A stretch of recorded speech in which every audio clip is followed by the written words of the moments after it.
한자 이야기, 낱말 이야기 시간입니다. 이번 시간은 지독지혜란 사자성어를 한번 살펴보겠습니다. 지독지혜라. 네. 평소에 좀 보기 힘든 사자성어입니다만 지독지혜 또는 지독지정이다 이렇게 얘기도 합니다. 이 말이 뜻이 정확하게 무엇이고 유래가 어떻게 되느냐 이런 것을 한번 살펴보겠습니다. 지독지혜, 지독이라는 이 두 글자는 상당히 보기 힘듭니다. 뒤에 두 글자는 자주 접할 수 있는 그런 글자입니다만 앞에 지자는 핥는다, 핥을지다 이렇게 되어 있어요. 핥을지다. 두 번째 독은 송아지 독이다. 그렇죠? 상당히 어려운 글자다. 다른 낱말에 별로 또 쓰지 않기 때문에 더 우리가 접하기 어렵다. 갈지자에 사랑해다 이렇게 되겠어요. 자, 그러면 지독은 송아지를 핥는다는 얘기예요. 송아지를 핥는다. 누가 핥느냐? 어미소가 핥겠죠. 그렇죠? 그런 사랑이다 이렇게 되겠죠. 핥는다는 것은 혀로 핥는다 해서 혀설자가 들어갔습니다. 발음은 이 C에서 왔다. 그렇죠? 네. 그리고 송아지 독은 송아지임으로 소우자가 들어갔다. 그리고 여기에는 글자가 육이다. 팔육이다. 판다. 물건을 판다 하는 육이다. 이 발음이 변해서 독이 되었다. 이 글자가 들어가서 독으로 읽히는 글자들도 있다는 것을 뒤에서 알 수 있습니다. 갈지자는 발로 걸어간다는 것이 글자가 좀 바뀌었다. 사랑의 자는 그렇죠. 사랑이 무엇이냐? 이 글자도 사랑을 뜻하는 글자다. 이것은 이제 발로 걸어간다는 그런 뜻이에요. 자, 이 사랑이라는 것은 마음이다. 그렇죠? 마음. 아래 마음이다. 위에 있는 것은 목 매일 기다. 목이 맨다. 목이 메인다. 밥을 많이 먹어서 목이 메인다든지 해서 이제 그만 먹기 싫어해서 뒤로 돌아보는 모양이다. 이것이 사람이 뒤를 돌아보는 모양이라는 것이에요. 그러면 이 글자는 뒤를 돌아보는 마음이에요. 뒤를 돌아보는 마음으로 걸어간다. 일이 있어서 가야 되는데 뒤가 자꾸 땡깁니다. 뒤에 뭔가 남겨뒀다. 미련 남겨뒀다. 그것이 사랑이다. 뒤를 돌아보면서 가는 것이 사랑이다. 이렇게 일단 말씀드립니다. 자, 국어사전을 보니 지독지혜다. 어미소가 송아지를 핥는 사랑이란 뜻이다. 그렇죠?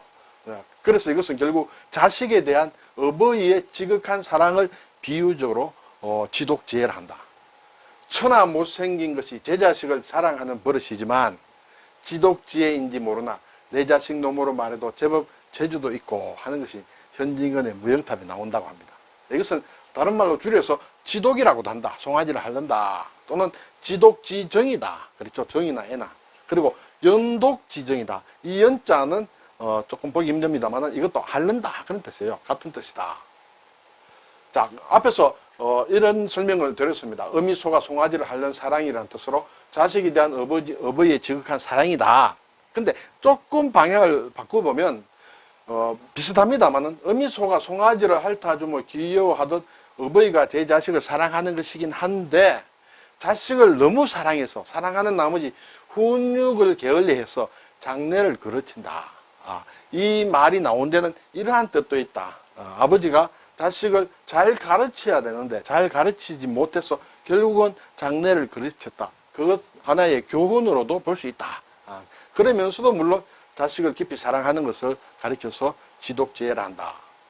그러면 어디서 나온 유래가 어떻게 되느냐? 출전은 후한서의 양표전에 나온다. 양표란 사람이 있다.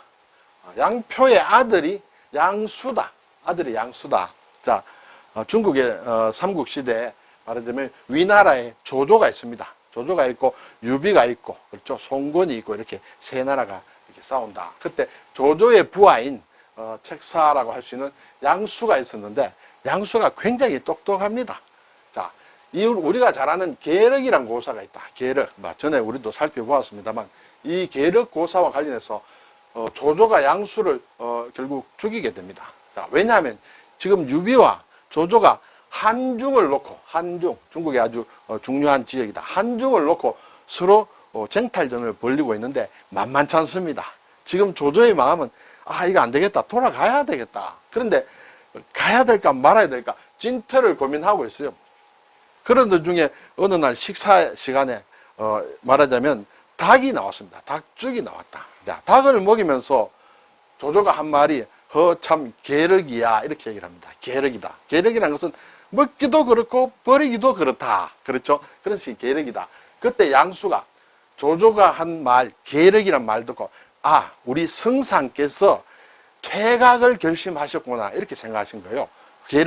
조조가 말한 계력이란 말 듣고. 그래서 양수가 군사들에게 얘기합니다. 자, 이제 빨리 철수할 준비를 해라. 이렇게 막 군사들이 이제 철수할 준비를 합니다. 그래서 조조가 이렇게 진중에 나가보니까 군사들이 다 이렇게 돌아갈 준비를 하고 있습니다. 그래서 왜 그러냐 하니까, 이 군사들은 한 얘기가, 양수가 우리 곧 돌아갈 거라고 얘기를 합니다. 이렇게 얘기를 했어요. 그 얘기를 듣고 조조가 분노를 했죠.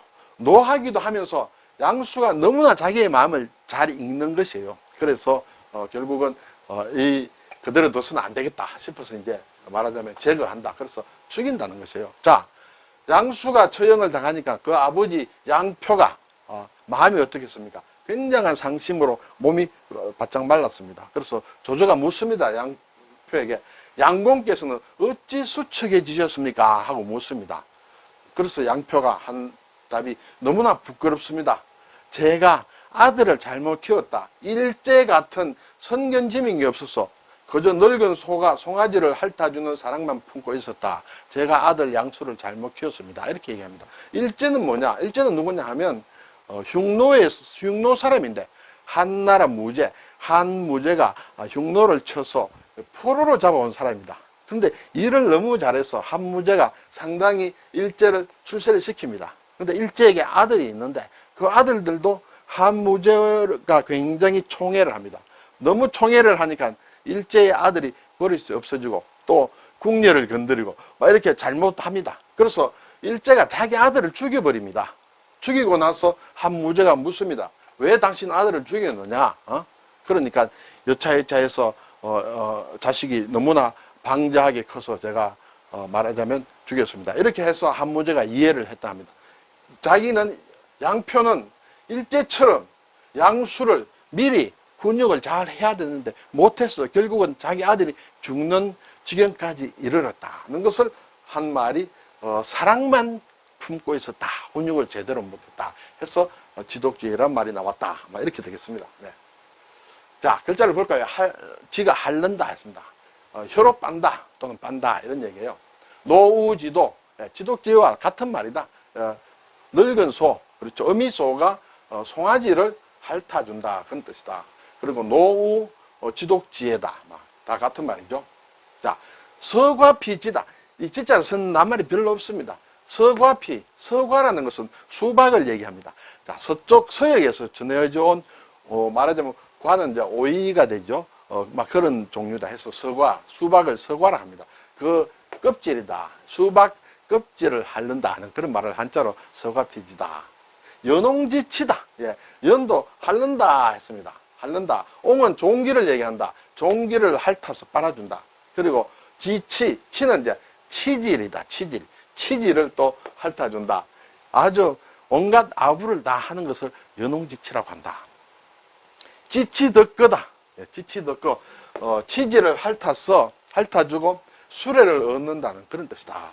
아주 장자에 나오는 말인데 어떤 왕의 치질까지 빨아주고 나서 수레를 많이 얻었다. 얼마나 비굴하게 사람을 대느냐라는 막 그런 것을 얘기할 때 지치덕거라고 한다. 자, 송아지 독자는 독구다. 독구는 이제 송아지를 얘기하겠죠. 독구. 생독이다. 생은 이제 희생으로 드리는 것이다. 희생으로 드리는 송아지를 생독이라 한다. 제독도 마찬가지다. 제사에 쓰는 송아지를 얘기한다. 독거다. 송아지가 끄는 수레를 독거라고 한다. 네. 고독초규다. 고독은 의미 없는 송아지다. 의미 없는 송아지는 배가 고파서 어디 자기 어미와 같이 젖을 줄 대상을 찾습니다. 이렇게 찾는다. 말하자면 건드린다. 더듬어 찾는다는 것이죠. 그렇죠. 의미 없는 송아지가 젖을 찾듯이 어미를 구한다. 어려운 형편의 사람이 자기를 도와줄 사람을 찾는 것. 그것을 고독초규라고 한다. 어려운 낱말들입니다만 이런 것도 있다라는 것을 한번 새겨보면 어떨까요? 자, 이 송아지 독은 소우자와 86이라고 했습니다. 그렇죠? 86. 이 글자는 단독으로는 거의 쓰이지 않는다. 자, 근데 이것과 비슷한 글자가 팔매자예요. 그렇죠? 안에 들어가는 것이 말하자면 무엇이냐? 여기는 이제 거물망으로 들어가는 이러한 글자다.